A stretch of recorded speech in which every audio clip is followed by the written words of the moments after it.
Saya buka maskernya nih. Boleh, iya Ustaz. Bentar ya Ustaz.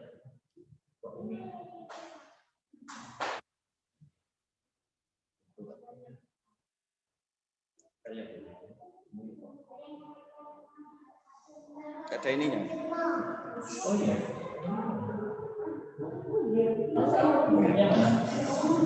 Enggak kedengeran.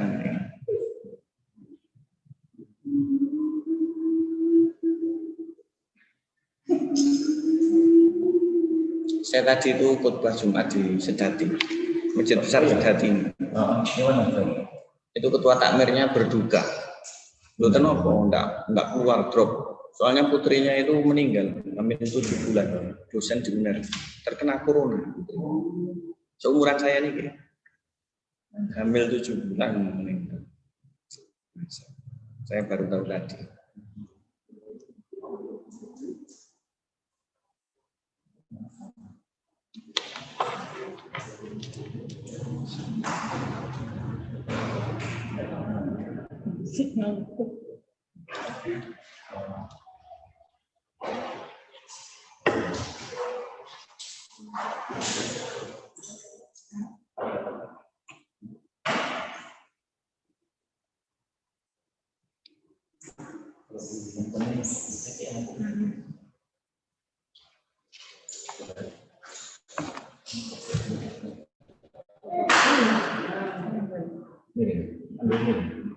Nampak laptopnya Pak.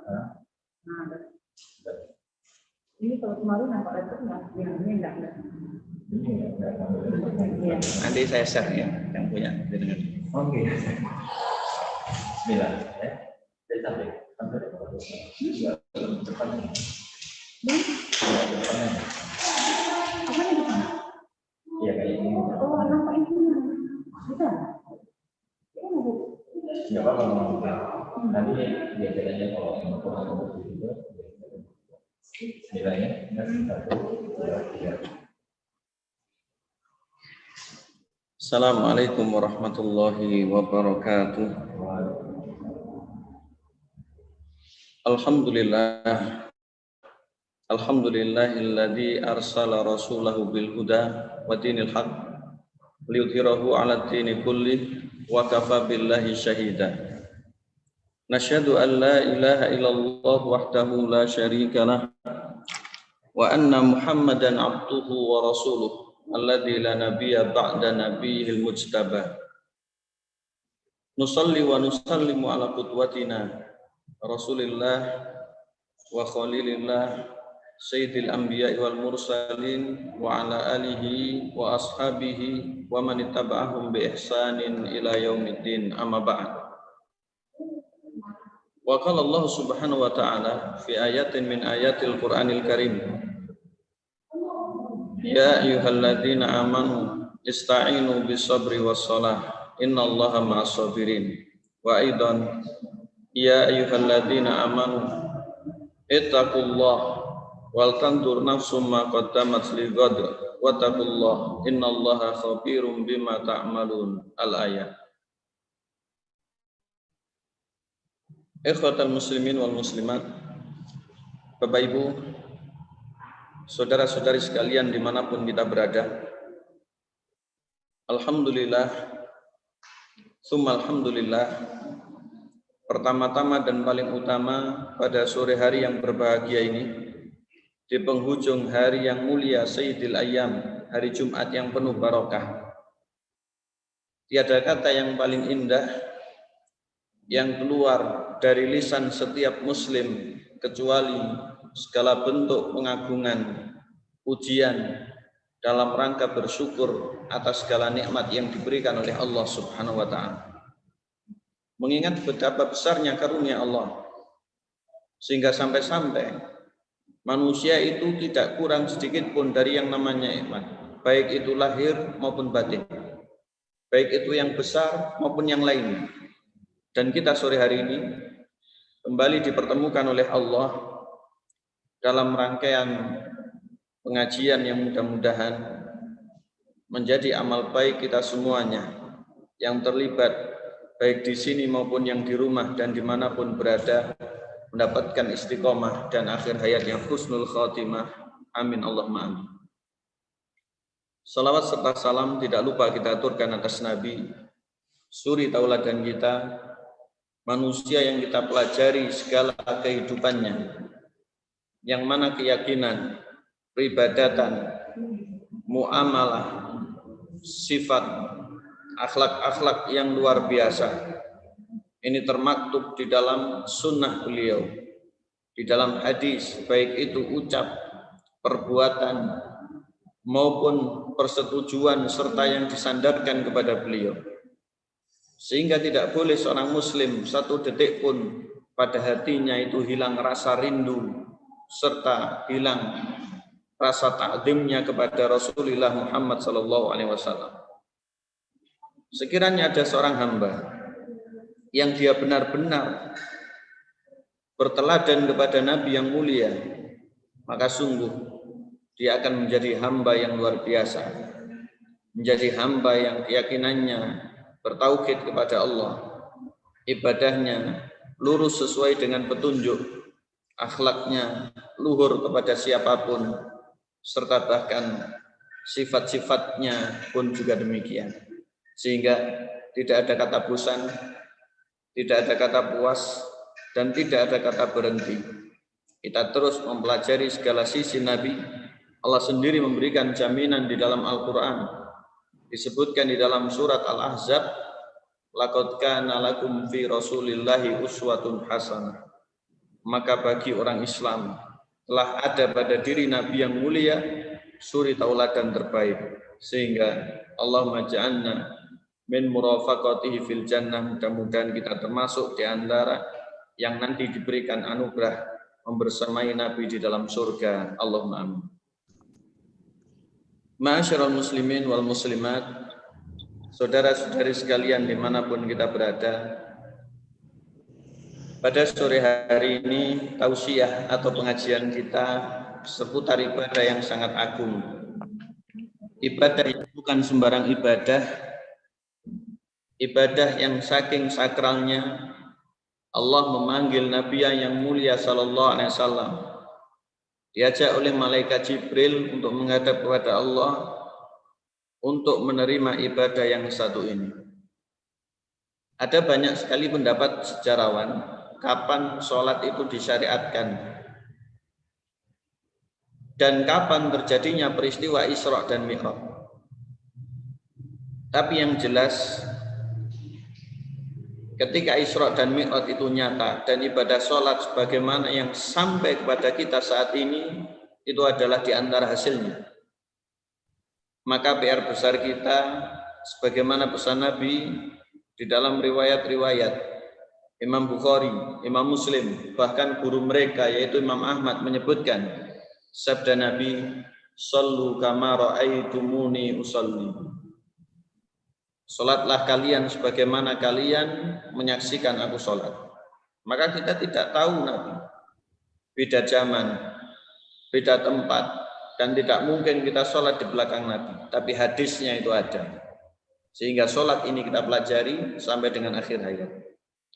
Dan di antara bagian terpenting dalam salat, yang ini sebenarnya adalah tuntunan yang sangat ditekankan. Maka ketika Nabi salat, itu selalu sholatnya itu sholat yang khusyuk. Pertanyaannya kita sebagai umat ini, khusyuk itu bisa dihitung jari atau bahkan ketika ditanya, sudahkah kita ini khusyuk? Tanda tanya besar yang beruntun itu masih banyak. Maka sholat khusyuk itu seperti apa dan bagaimana untuk kita mampu melaksanakan serta menegakkannya, ini butuh pembelajaran. Karena Islam ini agama ilmiah. Islam ini adalah agama yang terang-terangan, tidak ada yang ditutup-tutupi lagi. Ada sebuah kisah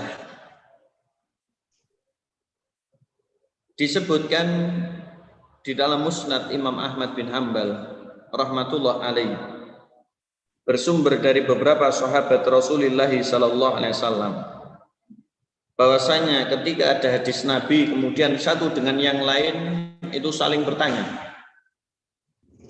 maka di antara yang terlontar saat itu seakan-akan ini ada ilmu yang sudah hampir terangkat. Maka ditanyakan kepada ini, kepada itu, disampaikan ke sini dan ke situ. Ada yang menyebutkan bahwasanya al-khusyu'u hatta la takadu tara khasyian, yang seakan-akan sudah hampir diangkat oleh Allah itu adalah kekhusyuan, sehingga mendapati dan menemukan orang yang benar-benar khusyuk itu sudah hampir susah sekali.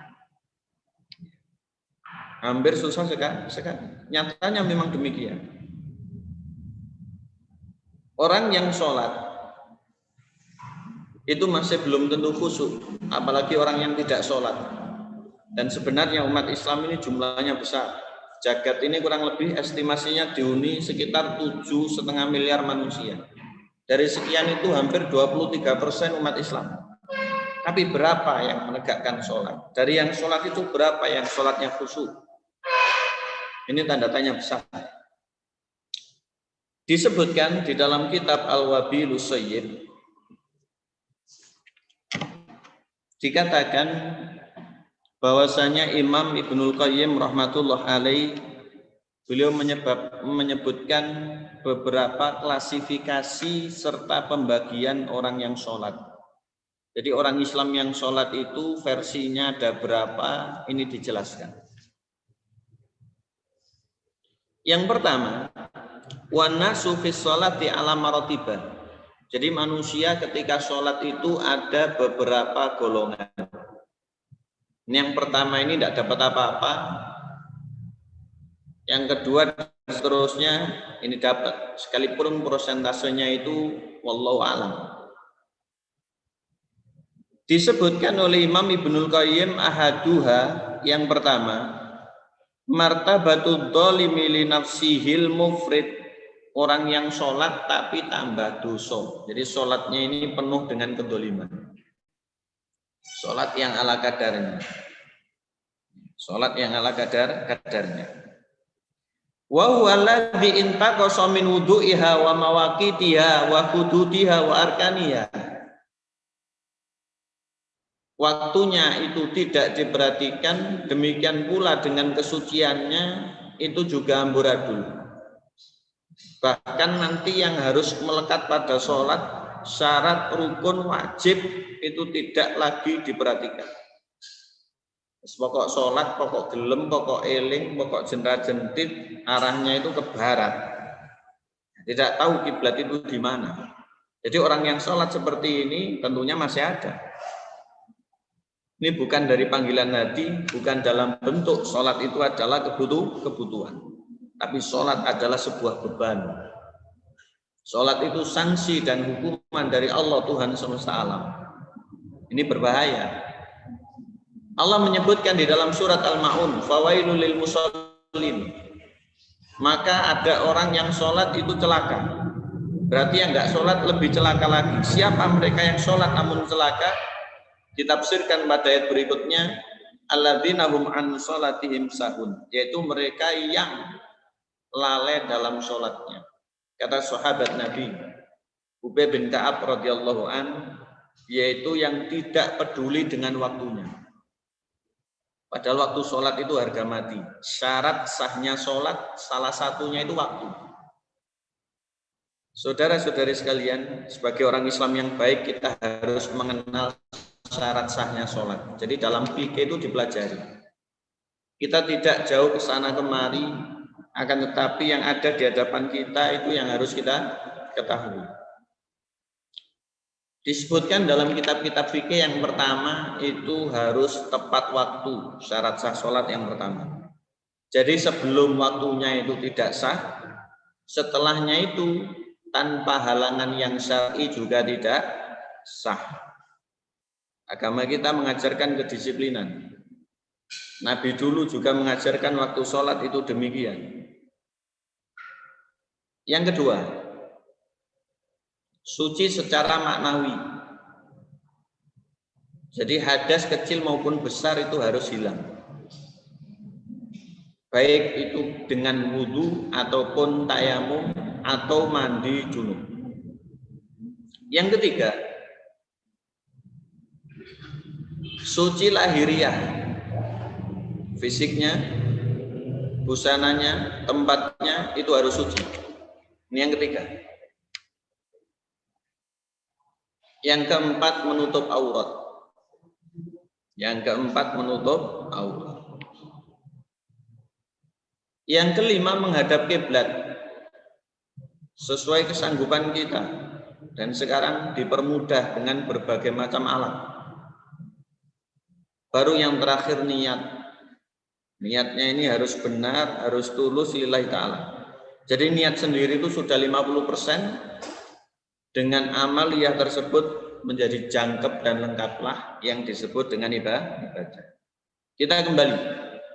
Dalam kitab Al-Wabilu Shayyib disebutkan yang pertama kali adalah mereka yang sholat, namun sholatnya ini tidak karu-karuan, waktunya, kesuciannya, dan segala yang melekat, baik itu syarat, rukun, dan wajib tidak diraukan.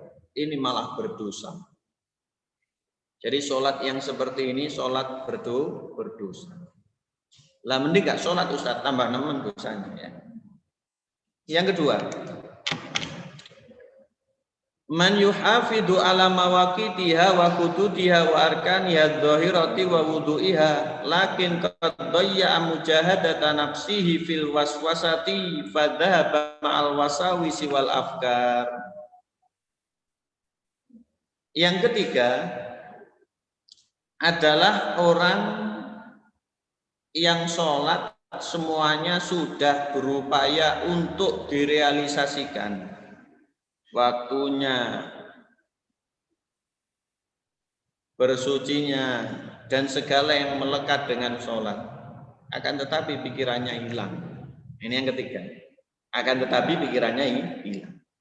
Kira-kira ada apa tidak ini jemaah? Ada. Bahkan ada selentingan sebagian orang kalau sedang ketelisut dari sesuatunya, gendang sholat mulai iling gitu ya.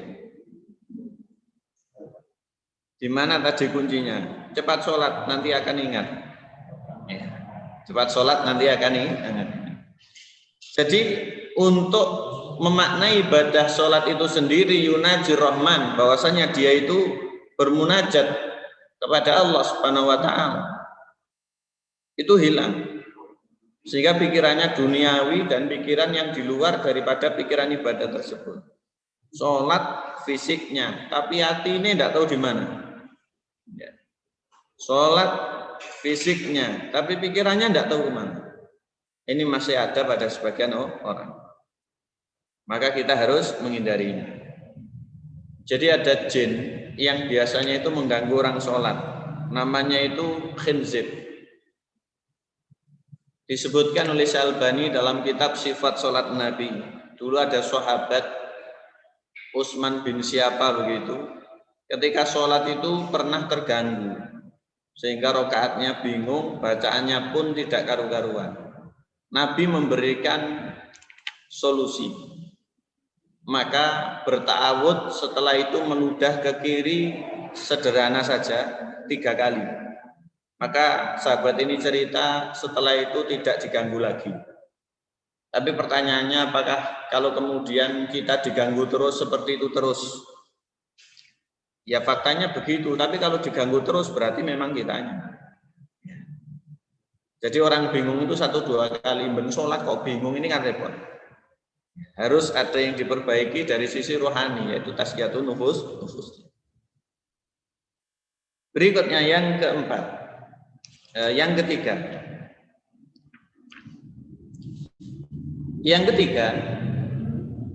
Disebutkan dalam kitab Al-Wabilu Sayyib tadi, man hafadha ala hududiyya wa arkaniha wa jahada nafsahu fi daf'il wasawisi wal afkar fahuwa mas'ulun bimujahati aduwihi li'alla yasriku salatahu fahuwa fi salatin wa jihad. Yang ketiga, orang yang sholat tapi pikirannya itu sudah berupaya untuk tidak hilang, tetapi yang dipikirkan itu gangguan-gangguan dalam sholat, ya. Agar tidak diganggu setan dengan angop ini bagaimana? Pikirannya ke situ terus. Agar tidak diganggu setan dengan kukur-kukur ini bagaimana? Pikirannya ke situ terus. Karena memang terus terang gangguan setan itu banyak. Jadi orang itu ada kalanya itu biasa, tapi ketika sudah mulai bersuci, rasanya pengen kudu buang angin. Betul tidak, teman? Ada di antara mereka itu yang biasa. Kemudian ketika sudah sholat itu, gatalnya itu, Masya Allah. Satu titik digaruk, dikukur ini sampai berpuluh-puluh titik, nggak mari-mari kalau nggak sampai melentes. Maka yang seperti itu kita belajar untuk mengkondisikan. Kalau kita lihat sholatnya orang soleh, sholatnya Rasulullah, kakinya sampai seperti itu, sholatnya sahabat sampai seperti itu, sholatnya tabiin sampai ngoten. Bahkan dikisahkan zaman dulu itu ada yang sholat, kemudian ditumbuhi binatang buas, tidak bergeming. Setelah sholat pergi sendiri binatang buasnya. Sekarang cokot jingklong, gigit nyamuk begitu, rasanya kayak dicokot singo, sehingga digewepuk, digewaruk, nyiwonengan, kemudian depan belakang sampai lengkap komplit. Baru setelah itu mau rukuk kemudian sujud. Mari untuk kita belajar mengkondisikan. Yang keempat, dalam kitab Al-Wabilu Shayyib disebutkan, man idza qama ila sholat akmala huquqaha wa arkanaha wa hududaha wastaghraqa qalbuhu mura'ata hududiha li alla yudayya syai'an minha bal hammuhu kullahu masrufun ila iqamatiha kama yang bagi ila akhiril kalam. Jadi yang keempat ini, orang yang sholat, maka ketika sholat semuanya itu berupaya untuk dimaksimalkan sehingga hatinya itu betul-betul menikmati ibadah sholat tersebut. Jadi setiap gerakan itu tahu makna dan maksudnya, bahkan setiap bacaan pun dihayati. Ini adalah keinginan kita semua. Nanti agar kita ini khusyuk ada beberapa resepnya, 7 hal. Kemudian yang terakhir, yang kelima, dalam kitab Al-Wabilu Shayyib tadi, kata Imam Ibnul Qayyim, man idza qama ila sholati qama ilaiha kadzalik walakin ma hadza qad akhadha qalbuhu wa wada'ahu baina yadayhi rabbih azza wa jalla nadhiran bi qalbihi ilaihi muraqiban lahu mumtali'an min mahabbatih wa 'azamati ka'annahu yarahu wa yushahidu ila akhiril kalam. Jadi yang kelima ini sholatnya orang yang betul-betul takarrub kepada Allah. Semuanya berupaya untuk direalisasikan. Ini kelasnya para nabi, orang-orang pilihan. Jadi kalau sholat itu sudah tidak eling sembarang kali. Ketika sholat itu tidak ingat apa-apa. Maka sholat itu dianggapnya adalah munajat kepada Allah Subhanahu wa taala. Wa yunajir rahmat. Sholat itu adalah bentuk hiburan. Sholat itu adalah bentuk istirahat. Sholat itu adalah bentuk kesenangan. Yang ini belum muncul di mayoritas kaum muslimin. Jadi sekali lagi sholat itu masih dianggap sanksi, hukuman, dan yang lainnya. Banyak kalau disurvei itu orang yang beragama Islam ketika sudah mendekati bulan Ramadan, nanti yang dipikirkan tarawih ini panjang. Sehingga madeg begitu. Kita syarat poso madeg begitu. Wah, cocok mung ini dan seterusnya. Dan mungkin masjid kita dikenal sholatnya itu panjang-panjang bisa jadi ya. Tapi alhamdulillah itu diantara ciri tumakni. Maka 5 hal ini kalau bisa kita menjadi orang yang kelima, tapi naudzubillah jangan sampai masuk dalam golongan orang yang pertama. Kenapa sih? Bapak Ibu rahimani wa rahimakumullah, kita ini penting untuk sholat khusyuk, tidak main-main. Jadi golongan orang khusyuk itu nanti tempatnya di surga Firdaus. Panjenengan sekalian buka awal juz 18, surat 23. Ya, surat Al-Mu'minun. Surat ke-23, awal juz 18. Ayat pertama, kedua, disambung ayat 10 dan 11. Ayat pertama, kedua, dan disambung ayat 10 dan 11. A'udzu billahi minasyaitonir rajim. Allah berfirman, Qad aflahal mu'minun. Sungguh beruntunglah orang-orang yang beriman. Jadi tidak main-main, Allah tidak pernah mengingkari janjinya. Dalam ilmu bahasa di sini ada penekanan. Takkid atau taukid. Allah menggunakan qad. Ini artinya sungguh atau teman. Setelah itu diiringi dengan fi'il madhi. Aflah artinya itu beruntung. Kalau bahasa keseharian kita itu bejo, teman bejo. Jadi sungguh beruntung. Siapa? Al-mu'minun. Subjeknya adalah mereka yang betul-betul beriman. Pertanyaannya itu iman itu kan banyak. Ini iman yang model bagaimana? Allah menjelaskan pada ayat kedua, alladzina hum fi sholatihim khashi'un, yaitu orang-orang yang beriman tadi yang banyak di dalam sholat mereka khusyuk. Jadi orang beriman kalau sholatnya khusyuk dia bakal beruntung. Apa balasannya? Kita lompati pada ayat yang ke-10, ulaika humul warithun. Allah menyebutkan mereka bakal menjadi pewaris atau orang yang layak untuk mendapatkan.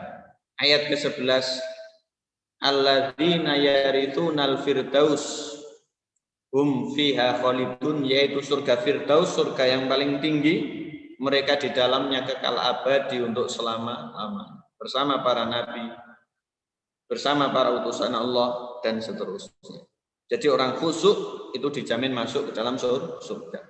Dan khusyuk itu iman. Ya, orang khusyuk itu orang beriman.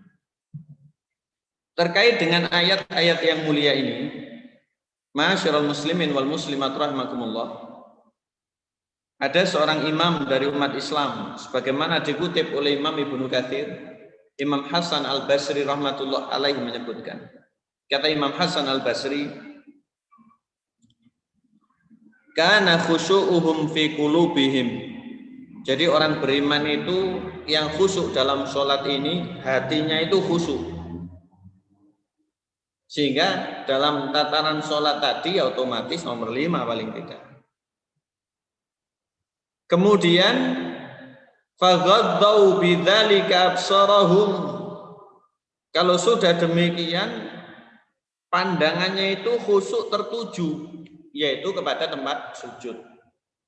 Jadi nanti ada hadisnya akan kita pelajari. Orang sholat itu pandangannya ke tempat sujud, bukan kemana-mana. Baru nanti ketika rukuk itu ke antara dua kakinya.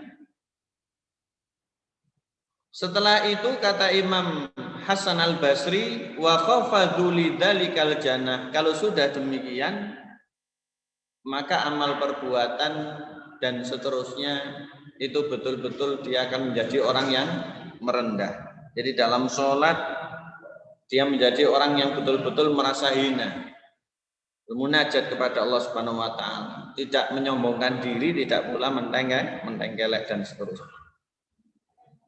Kalau begitu apa saja para jamaah kiat dan resep yang ada dalam agama ini agar sholat khusyuk itu bukan sekedar angan-angan semu belaka? Bagaimana cara kita untuk bisa mendapatkannya? Maka disebutkan secara teori fikih menurut dalil baik ayat maupun hadis, dan juga menurut petunjuk-petunjuk para ulama itu ada beberapa hal. Tapi dari sisi hati, niat yang harus diluruskan, kita ini wajib belajar tazkiyatun nufus. Jadi orang yang tidak ikhlas itu tidak mungkin khusyuk. Kita berhenti berbicara keikhlasan, yang kita bicarakan bagaimana ini dari sisi fikihnya. Yang pertama, Minal umuri allati tu'inu 'alal khusyu'i fi shalat, di antara perkara yang akan membantu menghadirkan kekhusyuan dalam sholat itu banyak. Pertama, an yastahdhiral muslimu 'azamatal bari wa annahu waqifun baina yaday jabbaris samawati wal ardi. Jadi orang yang sholat itu kalau pengen khusyuk harus yakin bahwasanya dia itu sedang di hadapan Allah.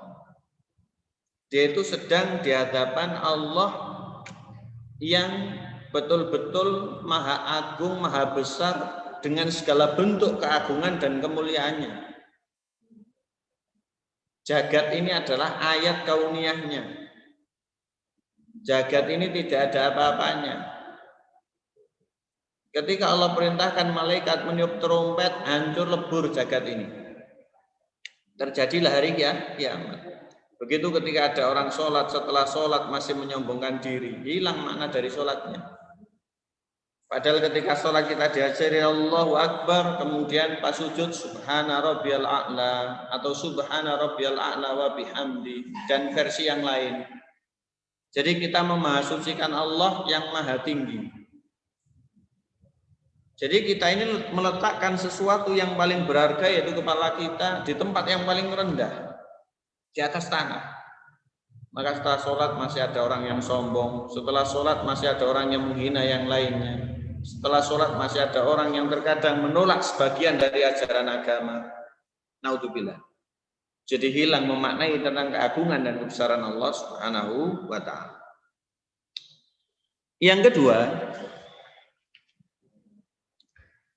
cara berikutnya, kata ulama, an yandural muslimu ila maudhi'is sujudi wa la yaltafit fi sholati.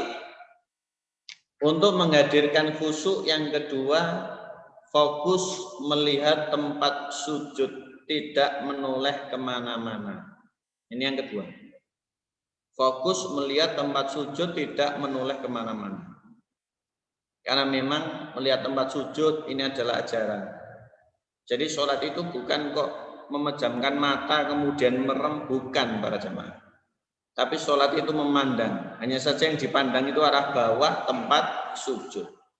Loh, apakah menoleh itu sholatnya batal, Ustaz? Tidak. Kalau ndangak ini sangat dilarang, dimakruhkan sekali. Tapi kalau sholat menyengaja kemudian noleh-noleh ke segala arah, ya ini bukan sholat lagi. Jadi sholat itu yunajir rahman, dia bermunajat kepada Allah Subhanahu wa ta'ala. Sehingga sangat dianjurkan yang dipandang tempat sujudnya itu kalau bisa yang tidak melalaikan. Sajadah yang bagus, karpet yang bagus, sorban yang bagus, kalau mungkin lantai juga yang bagus dan seterusnya. Jangan sampai gambar-gambar yang tidak-tidak. Sehingga dalam Islam itu tidak ada ajaran nabimu lukisan, tidak ada. Sehingga nanti pas sholat delen dhuwur sajadah kemudian lihat masing-masing agar tambah khusyuk. Soalnya syariat sholat ini untuk nabi juga untuk umat.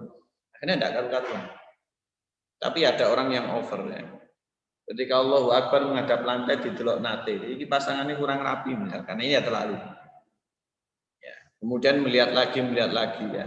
Kalau pas tarawih itu biasanya kok enggak mari-mari, akhirnya jam digital yang di atas itu dilihat. Wah, ini sudah jam sekian. Waktunya pertandingan bola, kok enggak biar-biar sholat. Kita tidak.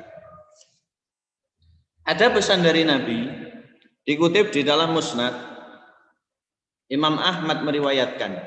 Jadi Imam Syafi'i itu juga punya kitab Musnad, Imam Ahmad juga punya. Kata Nabi SAW, la yazalullahu muqbilan alal abdi fi sholati malam yaltafit. Jadi Allah itu terus memperhatikan sholatnya hamba itu selama enggak noleh-noleh. Jadi kalau ada orang yang sholatnya itu anteng, khusyuk, memandang tempat sujud, Allah perhatikan terus. Ini tidak boleh kemudian di akal pikiran kita, bumi kan bulat Ustaz. Orang yang sholat kan banyak, siklusnya itu beruntun. Masa tiap hari, tiap waktu Allah itu mandang orang yang sholat? Ini terkait keagungan, kemahakuasaan, kemahabesaran Allah. Tidak bisa kita berpikiran neko-neko. Kadang orang itu dipikir-pikirkan sesuai dengan model dirinya, ini keliru. Allah punya tangan, Ustaz. Bagaimana tangannya? Ya otomatis berbeda dengan tangan makhluk sesuai dengan kebesaran dan keagungannya. Dua-duanya kan kanan, Ustaz. Ya Pak tukang saja ketika membuat kaki meja dan kaki kursi itu berbeda dengan miliknya. Ya. Jadi ini tidak bisa diakal-akal dengan pikiran. Kita berhenti pada paparan dalil, kita yakini dan kita imani. Kemudian dilanjutkan oleh Nabi, faida sorofa wajuhu in sorofa anhu. Jadi ketika ada orang sholat tadi selama tidak noleh, Allah pandang sholatnya. Namun ketika dia menoleh, maka Allah tinggalkan sholat hamba tersebut. Jadi ada yang kurang dari sisi kekhusyuannya. Nilainya menjadi berkurang dan seterusnya. Jadi ini berat, tapi alhamdulillah sekarang ini dipermudah dengan segala daya dan upaya. Kita ini sholat untuk lebih khusyuk, memandang tempat sujud itu lebih gampang. Zaman dulu itu susah teman. Alasnya itu masih pasir, campur dengan kerikil-kerikil kecil. Sekarang tidak ada tempat sholat seperti itu. Mungkin sholat Idul Fitri atau Idul Adha. Zaman dulu kainnya itu terbatas, warnanya pun banyak yang usang. Zaman sekarang kita mau pakai sajadah baru, kita mau pakai karpet baru, tinggal call kemudian datang sendiri. Tidak sebagaimana zaman dulu. Maka dengan segala fasilitas ini, khusyuk itu harus lebih besar. Yang ketiga, kiat agar khusyuk di dalam sholat disebutkan tadabburul Qur'anil karimi wal adhkaril lati yaquluha fi sholati. Jadi orang yang sholat itu dituntut untuk paham dan ngerti gerakan serta maksudnya. Orang yang sholat itu dituntut demikian. Jadi ketika dalam sholat Allahu Akbar, Allah Maha Besar. Ini tidak boleh diganti dengan bahasa apapun, sekalipun maknanya sama. Mengenai mengangkat tangannya itu sunnah. Nanti meletakkannya juga sunnah. Sehingga ada madhab yang tidak meletakkan tangan atau melembreh. Sekalipun Nabi mencontohkan meletakkan tangan. Maka kita tidak berbicara itu, kita berbicara makna Allahu Akbar. Allah itu Maha Besar. Jadi tidak ada yang lebih besar dari Allah Subhanahu wa Ta'ala. Tidak ada yang lebih hebat dari Allah Subhanahu wa Ta'ala. Tidak ada yang lebih agung daripada Allah Subhanahu wa Ta'ala. Sehingga Allahu Akbar itu Allah Somad. Allahu Somad itu Allah tempat bergantung. Kondisi dan situasi yang seperti apapun tidak boleh manusia itu lari kepada selain Allah. Karena Allah memberikan janji-janji la yukhliful mi'ad, mustahil Allah itu bakal menyalahi janji. Kemudian setelah itu dia membaca doa istiftah. Setelah itu dia membaca surat Al-Fatihah. Setelah itu membaca surat yang lain dan seterusnya. Maka dalam Al-Fatihah ini sekalipun kita tidak bisa banget bahasa Arab para jamaah, tapi setidaknya saya anjurkan kepada semuanya. Bapak Ibu yang saat ini mendengarkan pesan saya ini, sebisa mungkin kita itu punya Al-Quran atau mushaf terjemah. Kalau tafsir tidak apa-apa, lebih bagus, tapi biasanya tebal. Quran terjemah. Maka mulai surat Al-Fatihah kalau bisa sampai An-Nas, atau yang beberapa ayat-ayat itu sudah kita hafal, kita selami artinya. Kalau bingung maknanya, kita buka tafsir, kita tanya ustaz yang ngerti dalam masalah Al-Quran. Sehingga nanti Bismillahirrahmanirrahim itu rasanya di kepala ini ada arti yang sedang lewat dengan menyebut asma Allah yang Maha Pemurah lagi Maha Penyayang. Bismillahirrahmanirrahim kelawan nyebut asmanya Allah kang Mawelas tur kang Mawas. Ini ada. Jadi tidak Bismillahirrahmanirrahim tidak ngerti apa artinya dan seterusnya sampai setiap sholat itu hilang maknanya. Bahkan imam nangis tidak ngerti maksudnya. Dan seterusnya. Dulu Rasulullah ini kalau sholat nangis. Ketika ada ayat-ayat tentang siksa. Ketika ada ayat-ayat tentang surga dan kenikmatannya, rindunya membuncah. Bahkan Umar bin Khattab ketika sholat ada ayat tentang azab. Beliau sampai akhirnya sakit. Bahkan disebutkan oleh Syekh Ahmad Farid dalam kitab Tazkiyatun Nufus. Orang-orang soleh, kaum salaf terdahulu tidak tahu siapa. Ketika sholat subuh membaca beberapa ayat pingsan kemudian mati. Rahmatullah alaih, Allah merahmatinya. Karena begitu dalam makna pengetahuan tentang ayat maupun hadisnya, dan masih banyak. Jadi kalau bisa kita ini punya Quran atau mushaf terjemah, sehingga nanti ketika ada ayat sekalipun nggak apal-apal nemen, tapi nyerempet, kita ini bakal tahu. Ini penting. Ini penting. Kata ulama, fa idza tadabbara al-muslimu adhkara ar-ruku' was-sujud wa ghairiha aw wa ghairaha minal adhkari kana dzalika aw alil qalbi wa aqrab lil khusyu'. Jadi kalau ada orang mengerti, menghayati dan mendalami bacaan-bacaan termasuk ruku', termasuk sujud maupun yang lainnya, maka hatinya itu akan lebih bisa mengerti, demikian pula khusyuk itu lebih gampang untuk hadir. Jadi sekalipun kita ini tidak bisa banget bahasa Arab, tapi setidaknya dalam urusan sholat kita ini punya nyantol sedikit dulu. Jadi imam begini begitu, ini kita ini punya gambaran. Nah kita kalau sholat pribadi misalkan sholat sunnah dan lain sebagainya, maka bacaan-bacaan ini kita harus tahu. Di antara doa istiftah itu ada banyak sekali versinya, kalau tidak salah 12. Ada yang diajarkan oleh Nabi, inna sholati wa nusuki wa mahyaya wa mamati lillahi rabbil alamin, sesuai surat Al-An'am. Artinya inna sholati, sesungguhnya sholatku, wa nusuki, ibadahku atau kurbanku, wa mahyaya, hidupku, wa mamati, matiku, lillahi rabbil alamin, untuk Allah subhanahu wa ta'ala, Tuhan semesta alam. Namun terkadang yang membaca sendiri orangnya tidak ikhlas. Ini yang repot. Ketika membaca tidak ikhlas, ini orangnya repot. Maka ketika maknanya diketahui, dia akan tertuntun untuk ikhlas. Berikutnya, yang keempat. Di antara cara untuk menghadirkan kekhusyuan di dalam sholat, yang keempat, dzikrul mauti fis sholat. Jadi tetap dalam nuansa ingat segala bentuk pemutus nikmat dan lezat dalam hidup, yaitu ajal atau batas waktu, yaitu kematian. Jadi orang sholat itu tetap ingat mati, orang makan itu tetap ingat mati, orang sembarang kali itu jangan sampai lupa yang namanya mati. Karena mati itu tidak pandang bulu. Saya tahu Ustaz seumur 30, belum tentu. Jadi usia sekian, bahkan yang belum lahir saja bisa tidak ada. Nyawa ini ibaratnya sesuatu yang nyantol.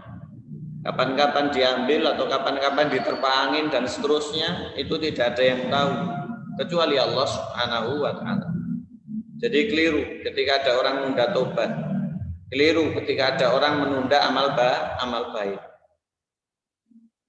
Ketika ada orang sholat kemudian dia ingat mati, secara otomatis maka sholatnya itu akan diperbagus lain daripada sebelum-sebelumnya. Anggapannya ini sholat yang terakhir. Dan Nabi berwasiat demikian. Dikutip di dalam kitab Musnad Imam Ahmad, hadis panjang kata Nabi, idza kumta fi sholatika fasalli sholata muwaddi'in. Apabila kalian itu sholat, maka sholatlah seakan-akan sholat perpisahan. Apabila kalian itu sholat, maka sholatlah seakan-akan sholat perpisahan. Jadi ada kata idza, itu biasanya digandeng dengan fi'il madhi. Artinya adalah pesan yang sangat mendalam. Idza kumta, apabila kalian tidak sholat, bukan apabila kalian telah sholat. Sebagaimana ayat wudu dan seterusnya. Jadi pesan Nabi, apabila kalian itu tidak sholat, maka jadikan sholat itu seakan-akan sholat terakhir. Artinya orang kalau sudah tidak bisa sholat lagi, ya sholatnya itu diperbaiki. Tapi tidak ada yang ngerti.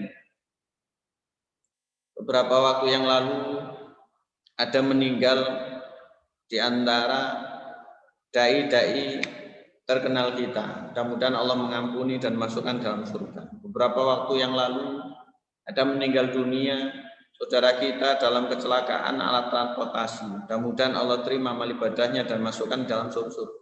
Jadi orang yang pesawat itu tidak ngerti kalau ternyata sholatnya itu adalah sholat terakhir. Sebagaimana kita ini sekarang. Maka pesan Nabi, jadikan setiap sholatmu seakan-akan itu sholat terakhir.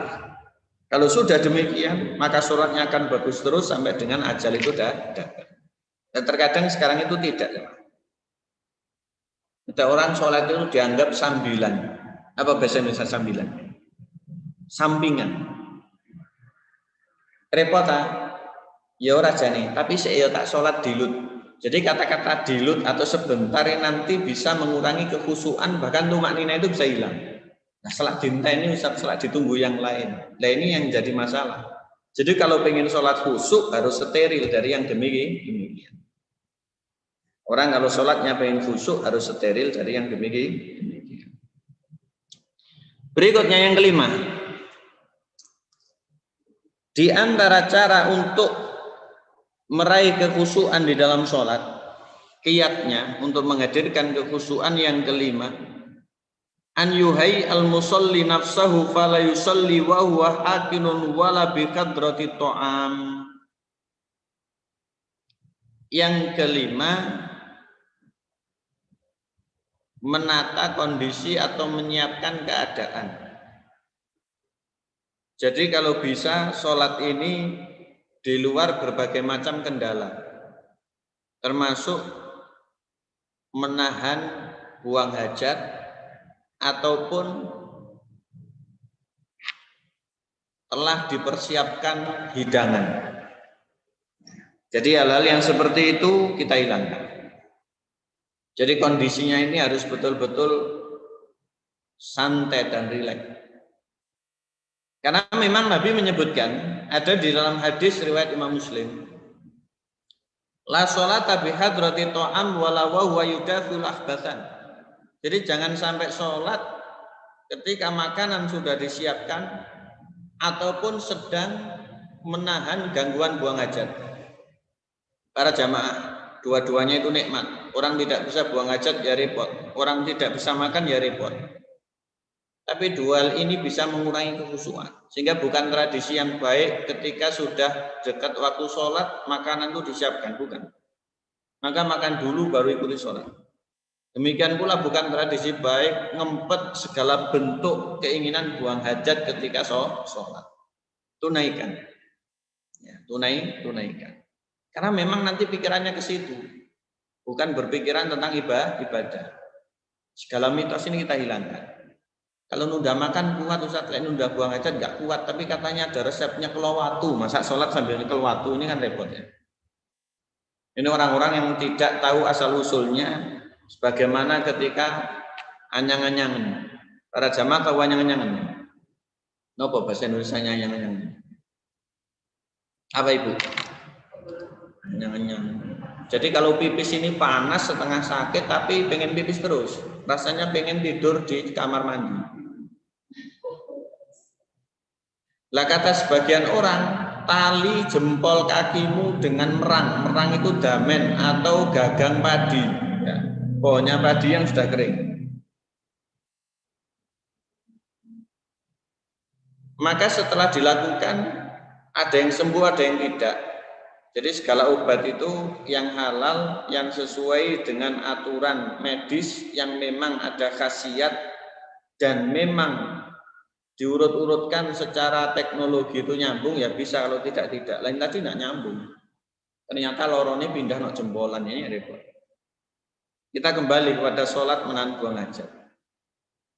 Jadi menahan buang hajat dalam sholat itu tidak baik. Tapi bukan berarti sholatnya tidak sah. Tapi kalau bisa kita kondisikan situasinya sebagus mungkin. Jadi di antara bentuk yang baik, orang sebelum sholat mandi kemudian bersuci, terlebih gosok gigi, terlebih hajatnya sudah ditunaikan, sudah setelah makan, ini sholatnya akan tenang. Tapi kalau sholat keburu makan nanti tidak kumanan, yang repot. Sholat sambil menahan buang hajat, khawatir nanti akhirnya perutnya tambah sakit, ini juga repot. Dua hal ini harus kita hindari. Dua hari ini harus kita hindari. Tapi bukan berarti sholatnya tidak sah. Berikutnya, yang keenam. Yang keenam, Di antara cara untuk menghadirkan kekhusyuan di dalam sholat adalah mujahadatun nafsi fil khusyuk fal khusyuk laisa bil amri sahli falabudda minas sabri wal mujahadah. Yang keenam, berkomitmen untuk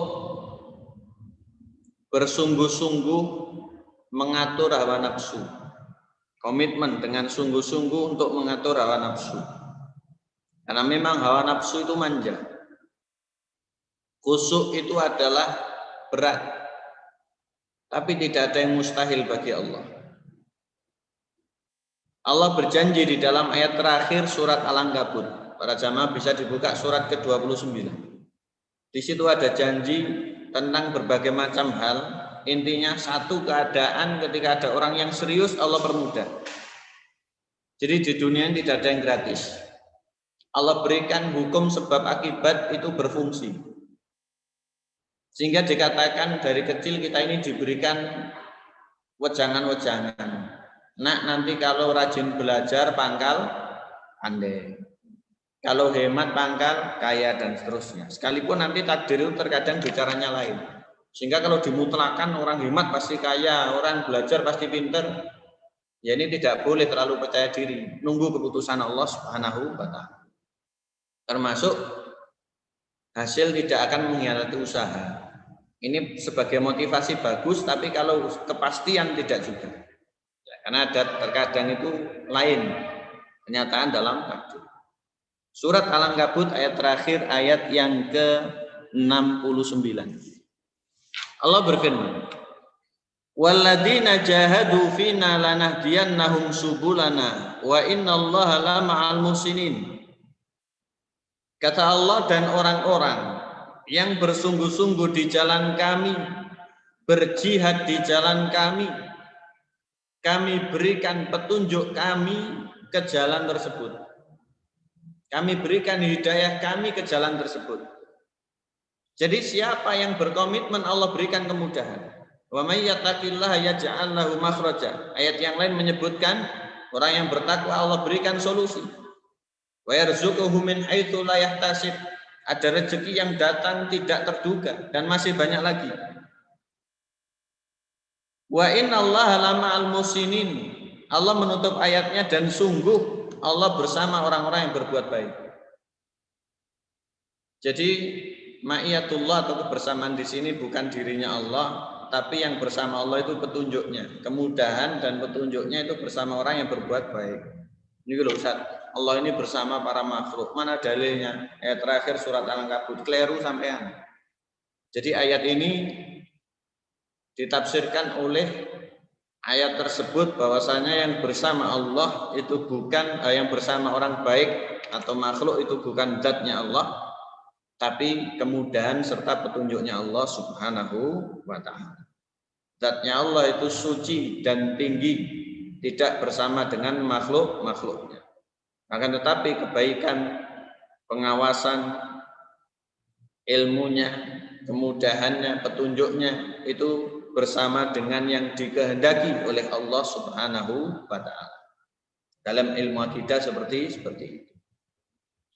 Jadi menurut ayat ini, wa ma'al istimrar wal mujahadah yashalul khusyuk fi sholat. Jadi dengan kebiasaan, kesungguhan dan seringnya melakukan kekhusyuan, maka khusyuk itu bakal didapatkan. Aku pengen khusyuk, tapi hal yang mendukung khusyuk itu tidak pernah dikerjakan, ya susah. Kapan saya ini sholat bisa khusyuk?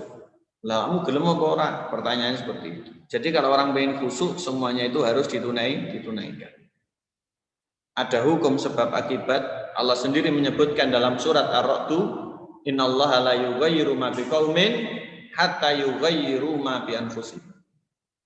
Jadi bahwasanya Allah tidak akan merubah kondisi satu kaum sampai mereka beritikat untuk melakukan perubahan. Allah bakal merubah kondisi mereka. Berikutnya,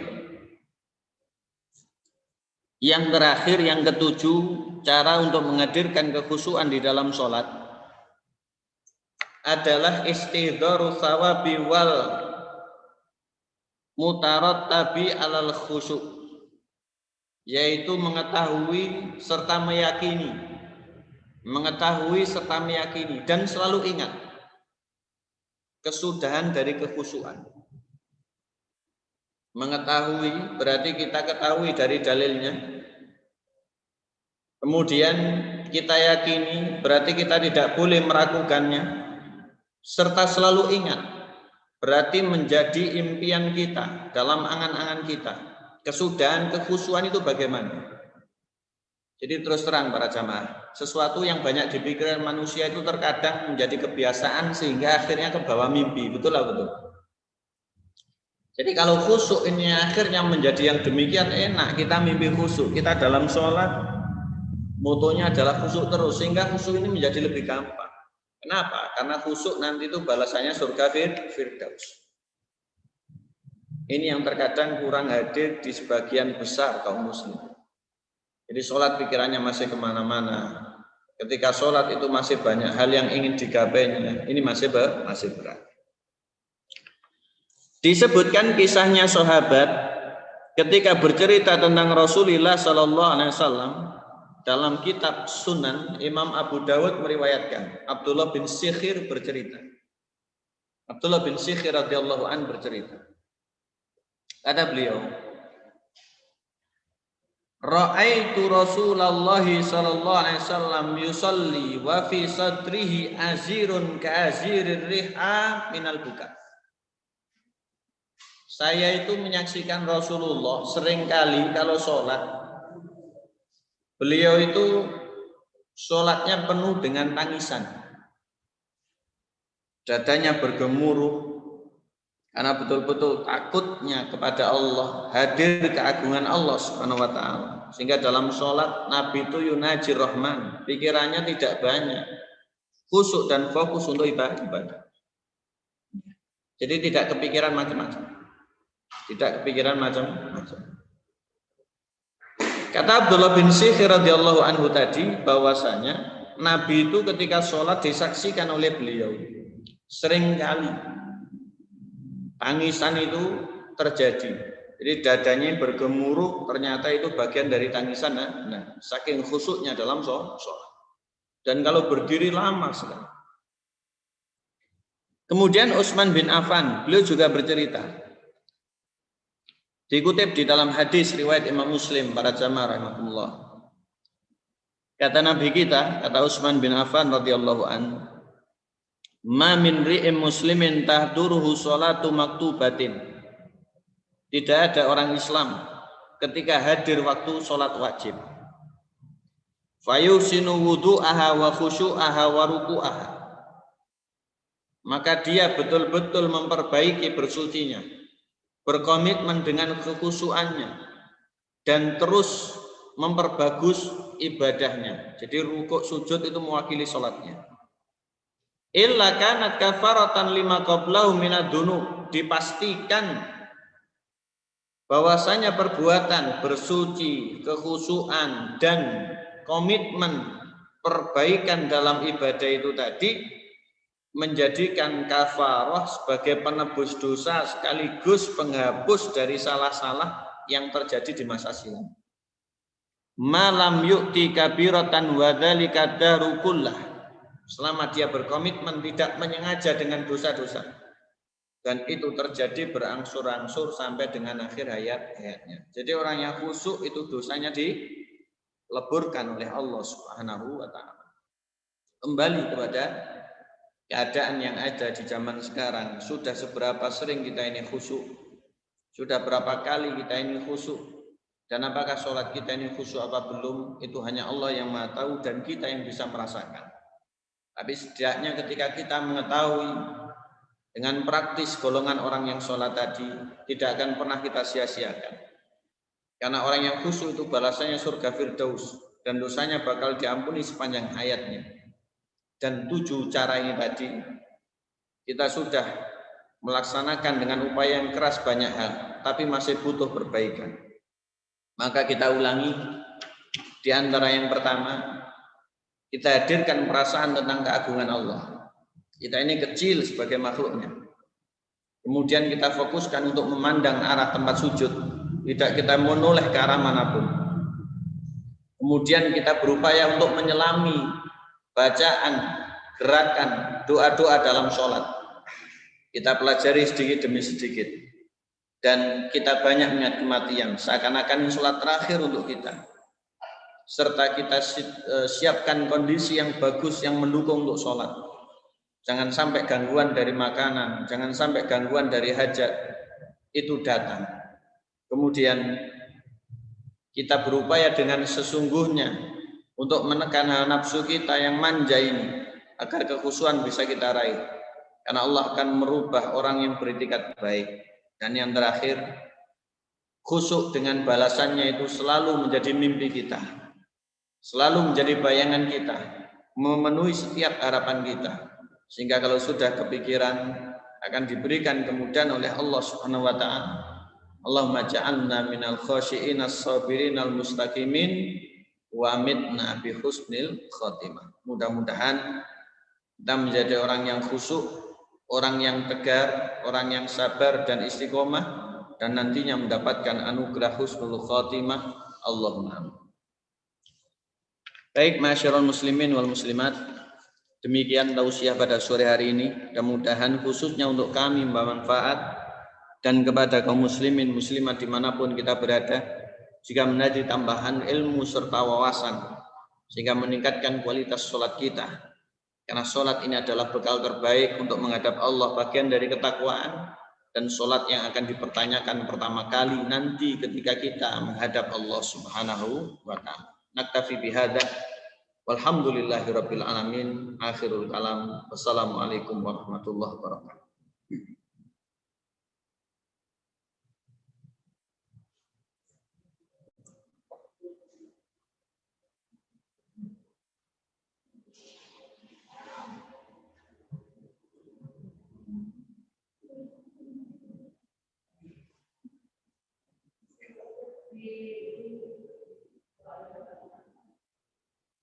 Halo.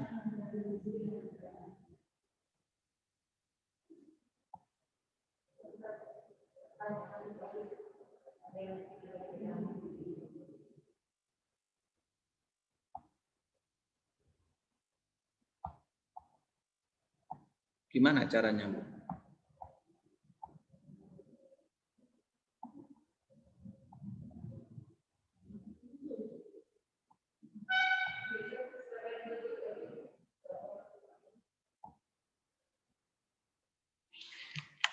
Baik para jamaah, naktafi bihadza, kita akhiri tausiah pada sore hari ini dengan membaca doa kafaratul majelis. Subhanakallahumma bihamdika asyhadu alla ilaha illa anta astaghfiruka wa atubu ilaik.